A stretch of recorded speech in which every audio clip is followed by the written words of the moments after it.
जय श्री हरि विष्णु। दोस्तों, व्यक्ति को अपनी मृत्यु के बाद कर्मों के आधार पर स्वर्ग और नरक की प्राप्ति होती है। गरुड़ पुराण में यह भी बताया गया है कि कर्मों के आधार पर अगले जन्म में व्यक्ति किसी रूप में जन्म लेता है।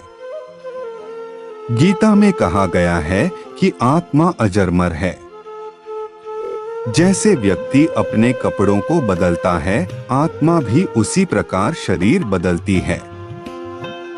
गरुड़ पुराण में मनुष्य के कर्म का लेखा जोखा बताया गया है, जिससे मनुष्य के पाप और पुण्य निर्धारित होते हैं। तो आइए जानते हैं कि अगले जन्म में आप क्या बनेंगे। दोस्तों, आपका हार्दिक स्वागत है कृष्णा लाइफ चैनल में।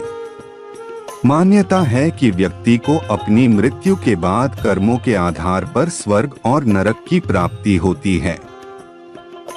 गरुड़ पुराण में यह भी बताया गया है कि कर्मों के आधार पर अगले जन्म में व्यक्ति किसी रूप में जन्म लेता है। आइए बताते हैं आपको गरुड़ पुराण क्या कहता है। इस तरह तय होता है अगला जन्म। महिलाओं का शोषण करने वाला। जो लोग महिलाओं का शोषण करते या कराते हैं, वो अगले जन्म में भयानक रोगों से पीड़ित होते हैं। वहीं अप्राकृतिक रूप से संबंध बनाने वाला अगले जन्म में नपुंसक, गुरु पत्नी के साथ दुराचार करने वाला कुष्ठ रोगी होता है। धोखा देने वाला। गरुड़ पुराण में बताया गया है कि जो मनुष्य छल, कपट और धोखा देते हैं, वो अगले जीवन में उल्लू बनते हैं। वहीं झूठी गवाही देने वाला दूसरे जन्म में अंधा पैदा होता है। हिंसा करने वाला। गरुड़ पुराण के अनुसार जो व्यक्ति हिंसा करके परिवार का पालन पोषण करते हैं, जैसे लूटपाट, जानवरों को सताना या शिकार खेलने वाले, अगले जन्म में किसी कसाई हत्थे चढ़ने वाला बकरा बनते हैं। परिवार को प्रताड़ित करने वाला।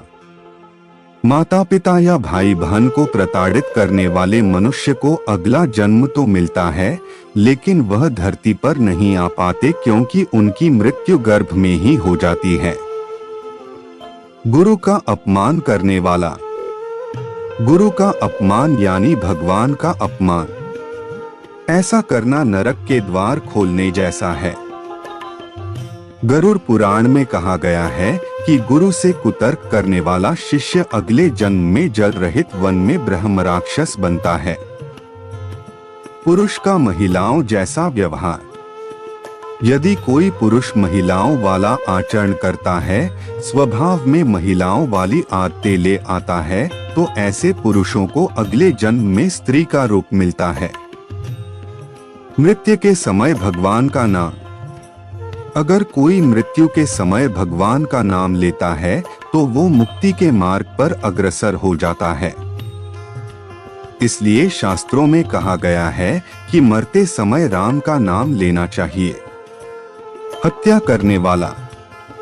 स्त्री की हत्या, गर्भपात करने या कराने वाला भिल्ल रोगी, गाय की हत्या करने वाला मूर्ख और कुबड़ा, ये दोनों नरक की यातनाएं भोगने के बाद अगले जन्म चांडाल योनि में ही पैदा होते हैं। उम्मीद करता हूं कि आपको यह जानकारी अच्छी लगी होगी। तो दोस्तों, इस प्रकार की जानकारी के लिए आप हमारे चैनल को सब्सक्राइब कर लें। धन्यवाद।